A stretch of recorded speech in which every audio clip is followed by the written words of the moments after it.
So hello students, welcome back. और आज हम जो चैप्टर है एसिड्स बेसेस एंड सॉल्ट्स, इस पे जो एक्सरसाइज क्वेश्चन है यानी कि पेज नंबर 34 एंड 35 पे जो क्वेश्चन है उसको हम समझने वाले हैं। So let's get started.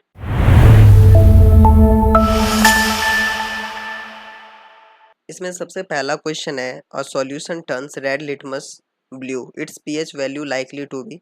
ठीक है, एक सॉल्यूशन है जो रेड लिटमस को ब्लू में कन्वर्ट कर देता है, तो इसका जो पीएच होगा वो क्या होगा, 1, 4, 5 या 10। बहुत ही सिंपल आंसर है, इसका आंसर है 10।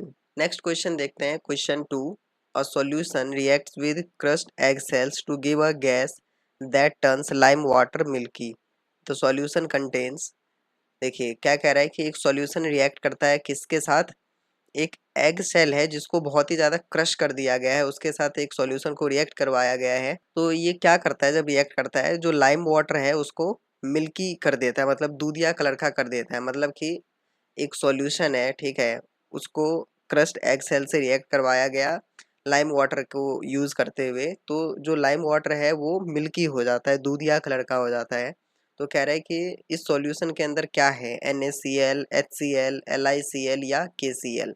तो इसका आंसर है HCl, हाइड्रोक्लोरिक एसिड। क्वेश्चन 3 देखते हैं, 10 ml of a solution of NaOH is found to be completely neutralised by 8 ml of a given solution of HCl। ठीक है, 10 ml सॉल्यूशन है किसका, NaOH का, वो कम्प्लीटली न्यूट्रलाइज्ड हो जाता है किससे, जब उसमें हाइड्रोक्लोरिक एसिड सॉल्यूशन 8 ml डाला जाता है तब। ठीक है, कह रहा है if we take 20 ml of the same solution of NaOH, the amount of HCl solution the same solution as before required to neutralise it will B.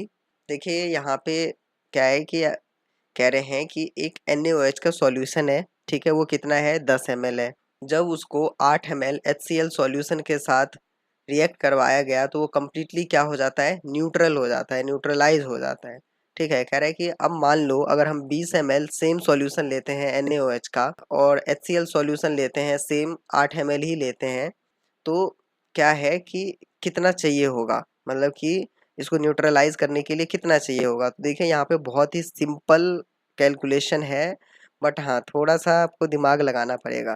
कैसे, देखिए 10 ml सॉल्यूशन न्यूट्रलाइज हुआ है HCl से, कितने ml, HCl से 8 ml में। तो कह रहे हैं कि अगर 20 ml सेम सॉल्यूशन NaOH को न्यूट्रलाइज करना हो तो उसके लिए हमें कितने ml HCl सॉल्यूशन चाहिए होगा, 4 ml, 8 ml, 12 ml या 16 ml। तो भाई अगर NaOH डबल हो रहा है तो HCl भी हमें डबल ही लगाना पड़ेगा, यानी 16 ml यानी 16 ml। ठीक है, next question, question number 4। Which one of the following types of medicine is use for treating indigestion. यहाँ पे 4 अलग अलग प्रकार के मेडिसिन दिए गए हैं। कह रहे हैं इनमें से किसको यूज़ किया जाता है, इनडाइजेशन में किसका यूज़ होता है, जब किसी को खाने में अपच हो जाती है तब कौन से इन चारों में से किसको यूज़ किया जाता है, एंटीबायोटिक, एंग्लाइजेसिक, एंटा एसिड या एंटीसेप्टिक। तो इसका आंसर है एंटा एसिड।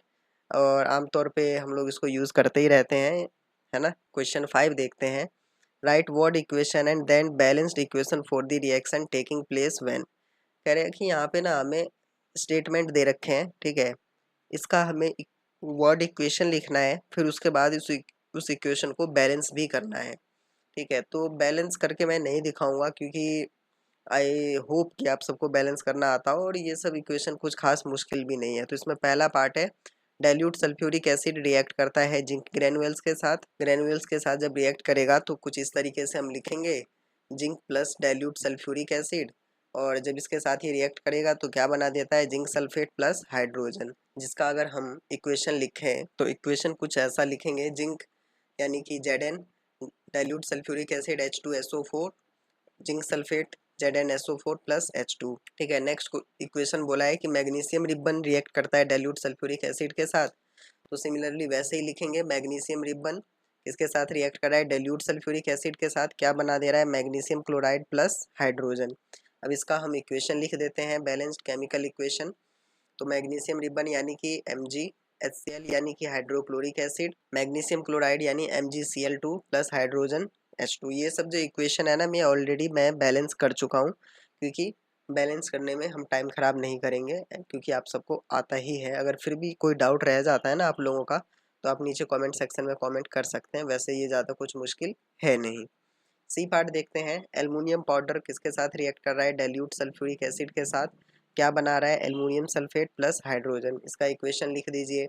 एल्युमिनियम पाउडर यानी Al, dilute sulphuric acid H2SO4 क्या बना देगा, एल्युमिनियम सल्फेट यानी Al2SO4 thrice plus hydrogen H2। Next part है इसका, आयरन फिलिंग्स किसके साथ रिएक्ट कर रहा है, डाइल्यूट हाइड्रोक्लोरिक एसिड के साथ। क्या बना देगा, फेरिक क्लोराइड और हाइड्रोजन। इसका इक्वेशन लिख दीजिए। Fe प्लस HCl क्या बना देगा, FeCl3 plus H2।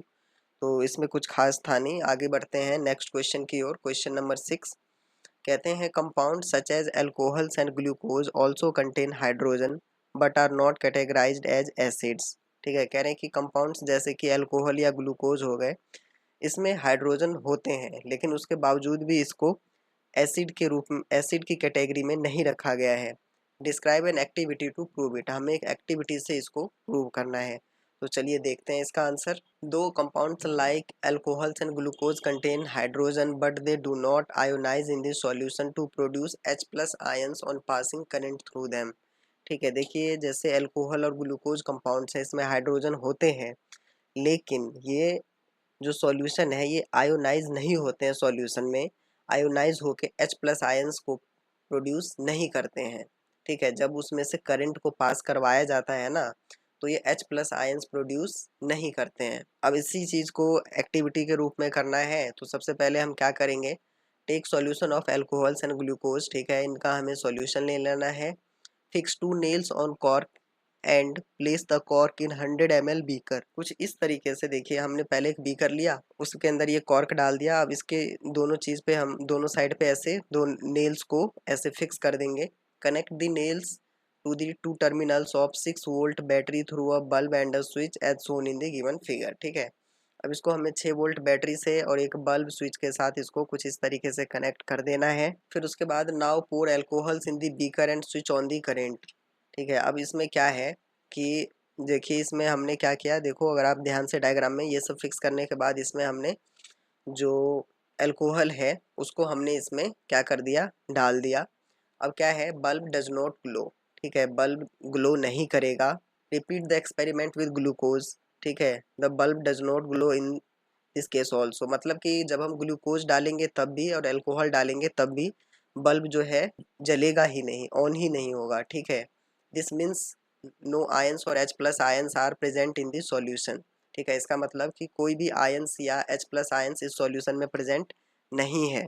This shows that alcohols and glucose are not acid, और इससे पता चलता है कि अल्कोहल और ग्लूकोज जो है वो एसिड नहीं है। एक्चुअली ये सब जो एक्सपेरिमेंट है, एक्टिविटी, जब आप केमिस्ट्री लैब में करेंगे ना तब आपको समझ में आएगा।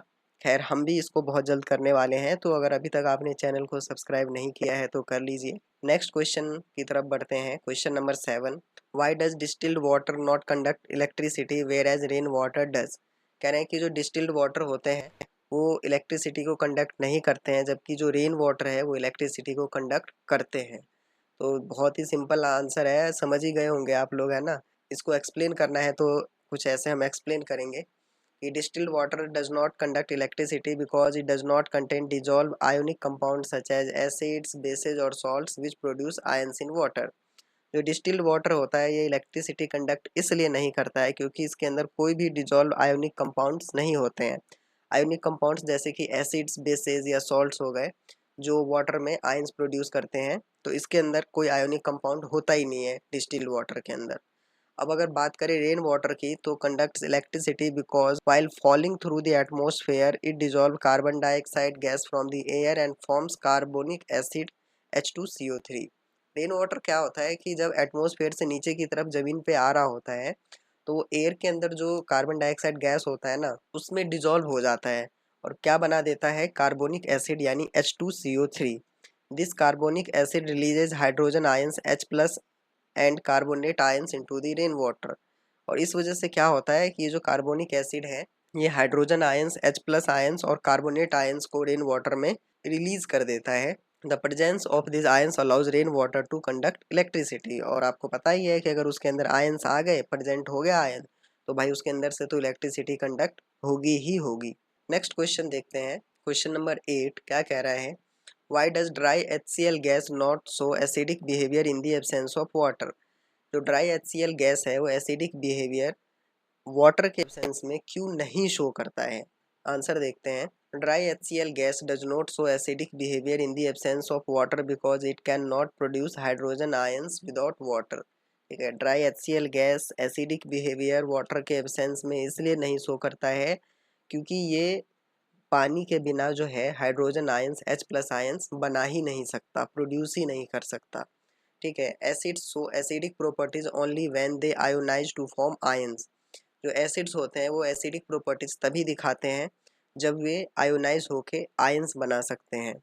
ठीक है, in water hydrochloric acid dissociate as. अब वाटर के अंदर जो हाइड्रोक्लोरिक एसिड है वो कैसे डिसोसिएट होते हैं, कुछ इस तरीके से। HCl वाटर जब ये दोनों आपस में रिएक्ट करते हैं तो क्या बनता है, H3O+ एंड Cl माइनस। अब आगे देखिए, the hydronium ions H3O+ are responsible for acidic behaviour such as changing litmus colour, reacting with metals etcetera.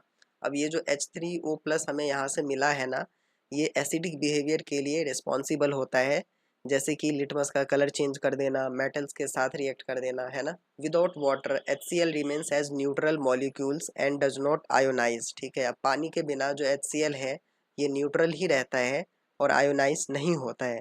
So there are no free H+ और H3O+ आयंस प्रेजेंट। इसलिए कोई भी H+ या H3O+ ions जो है प्रेजेंट नहीं रहते हैं। Therefore dry HCl gas does not exhibit acidic properties. इसलिए जो ड्राई HCl गैस है ये एसिडिक प्रॉपर्टीज को एग्जिबिट नहीं करते हैं। नेक्स्ट क्वेश्चन देखिए, क्वेश्चन नंबर 9।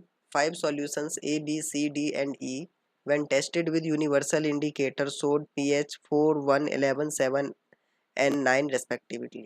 ठीक है, देखिए क्या है, 5 सॉल्यूशन है A, B, C, D और E। इसको जब यूनिवर्सल इंडिकेटर के साथ टेस्ट किया गया तो pH वैल्यू हमें क्या मिली। A का जो pH वैल्यू है वो 4 है, B का जो pH वैल्यू है 1 है, C का 11 है, D का 7 है और E का 9 है। ठीक है, अब हमें बताना है which solution is neutral, which solution is strongly alkaline, which solution is strongly acidic, weakly acidic और वीकली एल्कलाइन। और साथ ही क्या करना है, हमें इसके पीएच को increasing order of hydrogen ion concentration में अरेंज करना है। तो बहुत ही सिंपल है, चलिए अब इसका आंसर हम कुछ ऐसे लिखेंगे एग्जाम में। न्यूट्रल सॉल्यूशन कौन सा है, डी है। क्यों, क्योंकि उसका पीएच क्या है, 7 है, तो ये न्यूट्रल हो गया।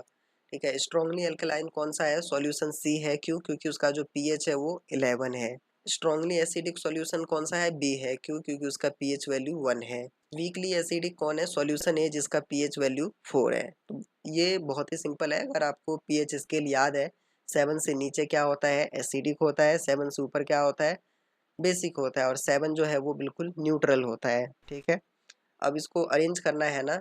अच्छा, एक और था ई पार्ट, वीकली अल्कलाइन कौन सा है, सॉल्यूशन ई है जिसका पीएच वैल्यू है 9। ठीक है, अब इसको अरेंज कुछ इस तरीके से करेंगे।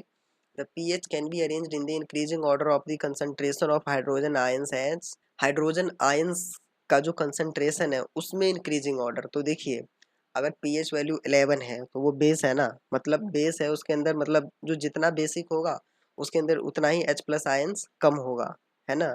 तो लेकिन क्वेश्चन बोला है कि हाइड्रोजन आयंस के इंक्रीजिंग ऑर्डर में, तो हाइड्रोजन आयंस के इंक्रीजिंग ऑर्डर में 11 में सबसे कम होगा। ठीक है, फिर जो 9 है, फिर 7 है, फिर 4 है, फिर 1 है। मतलब जिसमें जितना H+ आयंस होगा वो उतना ही एसिडिक होगा और जिसमें जितना कम होगा वो उतना बेसिक होगा। I hope you are getting my point. Question 10 देखते हैं। Equal lengths of magnesium ribbons are taken in test tube A and B. कह रहे हैं कि मैग्नीशियम रिबन को 2 टेस्ट ट्यूब में लिया गया। ठीक है, एक है टेस्ट ट्यूब ए, एक है टेस्ट ट्यूब बी, और दोनों में जो मैग्नीशियम रिबन हमने लिया है उसका लेंथ इक्वल है। ठीक है, hydrochloric acid HCl is added to test tube A while acetic acid CH3COOH is added to test tube B. ठीक है, अब क्या है कि जो टेस्ट ट्यूब ए है उसमें क्या डाला गया, हाइड्रोक्लोरिक एसिड, और जो टेस्ट ट्यूब बी है उसमें क्या डाला गया, acetic acid. Amount and concentration taken for both the acids are same. ठीक है, अमाउंट और कंसंट्रेशन सेम रखे हैं, बस एसिड अलग अलग लिए हैं। In which test tube will the fizzing occur more vigorously and why. कह रहे हैं कि कौन से टेस्ट ट्यूब में जो फिजिंग है वो बहुत विग्रोसली आएगा और क्यों आएगा। तो चलिए इसका आंसर देखते हैं। कह रहे हैं fizzing occurs more strongly in test tube A where hydrochloric acid is added. ठीक है, कह रहे हैं कि जो फिजिंग है वो टेस्ट ट्यूब ए में ज़्यादा आएगा। फिजिंग एक्चुअली होता क्या है, सनसनाने जैसा आवाज़, मतलब आपने देखा होगा ना एकदम से सनसनाना जैसे होता है ना, वो वैसा कुछ जो होता है उसी चीज़ को फिजिंग कहते हैं। तो ये टेस्ट ट्यूब ए में आएगा, टेस्ट ट्यूब ए में यानी कि जहाँ पे हाइड्रोक्लोरिक एसिड को ऐड किया गया है। This is because HCl is a stronger acid than acetic acid CH3COOH and releases more hydrogen ions H plus. ठीक है, ऐसा इसलिए क्योंकि जो HCl है ये एक स्ट्रॉन्गर एसिड है एसिटिक एसिड से अगर कंपेयर किया जाए तो, और ये क्या करता है, ज़्यादा हाइड्रोजन आयंस को रिलीज करता है। As a result hydrogen gas is produced more rapidly causing vigorous fizzing. ठीक है, इसकी वजह से क्या होता है, जो हाइड्रोजन गैस है वो प्रोड्यूस होता है बहुत जल्दी जल्दी, जिसकी वजह से विग्रस फिजिंग देखने को हमें मिल जाता है। क्वेश्चन नंबर 11 देखते हैं।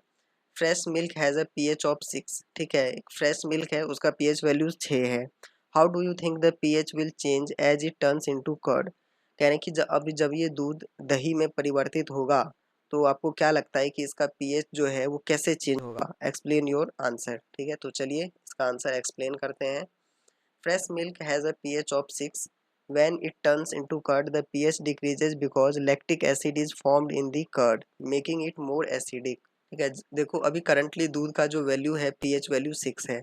जब ये दही में परिवर्तित होगा तो इसका जो pH वैल्यू है ना, जैसे अभी 6 है तो वो कम हो जाएगा, मतलब मान लीजिए 4 हो जाएगा, 3 हो जाएगा, ऐसे हो जाएगा। क्यों हो जाएगा, क्योंकि लैक्टिक एसिड फॉर्म होता है ना कर्ड में। ठीक है, और जो कि लैक्टिक एसिड एसिडिक होता है, तो जितना ज़्यादा एसिडिक होगा उतनी pH वैल्यू नीचे की तरफ जाएगी। क्वेश्चन नंबर 12 देखते हैं। A milkman adds a very small amount of baking soda to fresh milk. Why does he shift the pH of the fresh milk from 6 to slightly alkaline. ठीक है, क्या कह रहा है, एक दूधिया है वो फ्रेश मिल्क में बहुत कम अमाउंट में बेकिंग सोडा डाल देता है।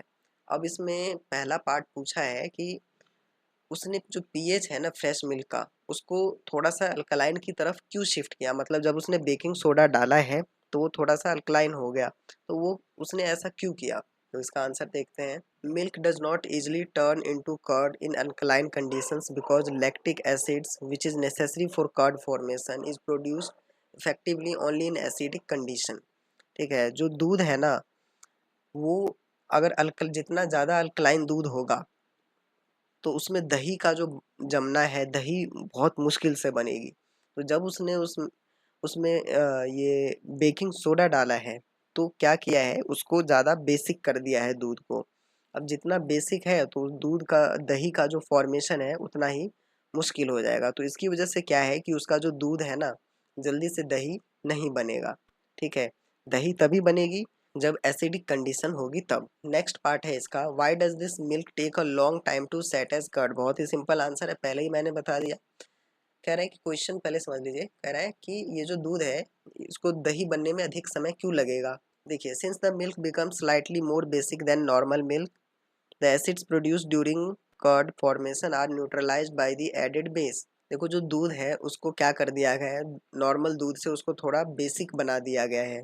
The acids produce during curd formations are neutralised by the added base. हमने इसमें बेस डाल दिया तो क्या हो गया कि जो एसिड प्रोड्यूस होंगे ना दही बनने के लिए उसको तो हमने पहले ही न्यूट्रलाइज कर दिया बेस डाल के। As a result the curd takes longer time to set. इसकी वजह से जो दही है उसको सेट होने में ज़्यादा समय लगेगा। क्वेश्चन नंबर 13 देखते हैं। Plaster of Paris should be stored in moisture proof container, explain why. ठीक है, कह रहे हैं कि जो पीओपी होता है उसको मॉइस्चर प्रूफ कंटेनर में स्टोर किया जाता है, ऐसा क्यों। इसका आंसर देखते हैं।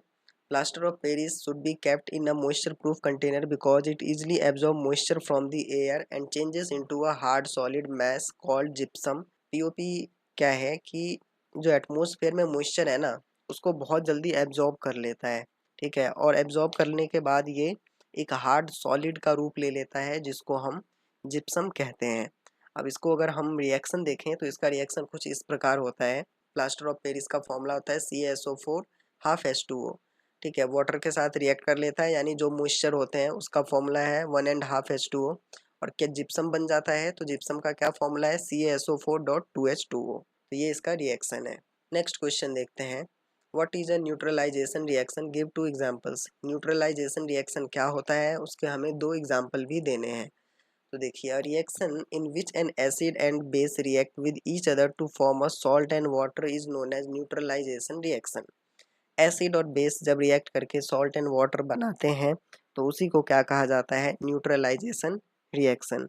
उदाहरण के लिए जैसे कि हमने यहाँ पे बेस ले लिया NaOH और एसिड है HCl, ठीक है। तो एसिड बेस रिएक्ट करके क्या बनाएगा, NaCl यानी सोडियम क्लोराइड, और वाटर बाहर निकल जाएगा। सोडियम क्लोराइड यानी ये जो नमक हम लोग खाते हैं वो। एक तो ये उदाहरण हो गया।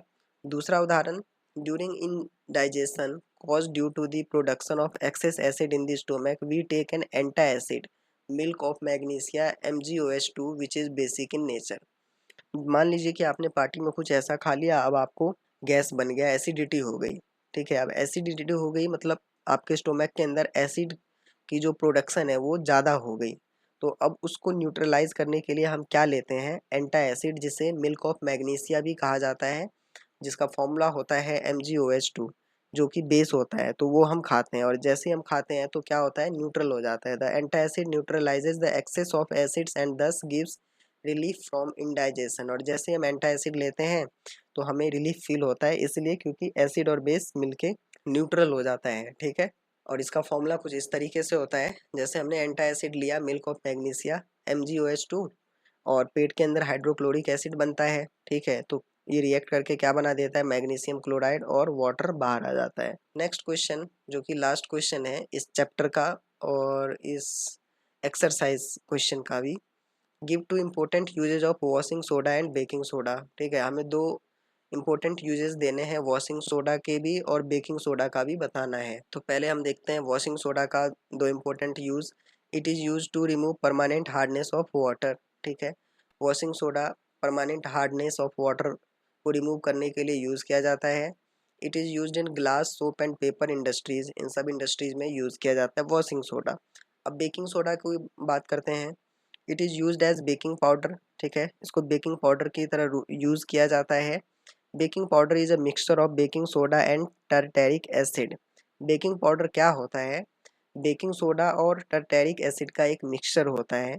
बेकिंग पाउडर मिक्स ब्रेड और केक फ्लफी। ये जो हम ब्रेड और केक इतना फूला फूला सा रहता है वो बेकिंग सोडा की वजह से ही रहता है। और कहाँ पे यूज़ किया जाता है, it is use in soda acid fire extinguisher. जितने भी फायर एक्सटिंग्विशर आप देखते हैं उसमें भी बेकिंग सोडा का कहीं ना कहीं इस्तेमाल होता ही है। तो ये था इस चैप्टर और इस पेज का क्वेश्चन, एंड आई होप कि आपको समझ में आया होगा। अगर फिर भी कोई डाउट रह जाता है तो आप बेझिझक नीचे कमेंट सेक्शन में कमेंट लिख सकते हैं। Thank you, have a nice day.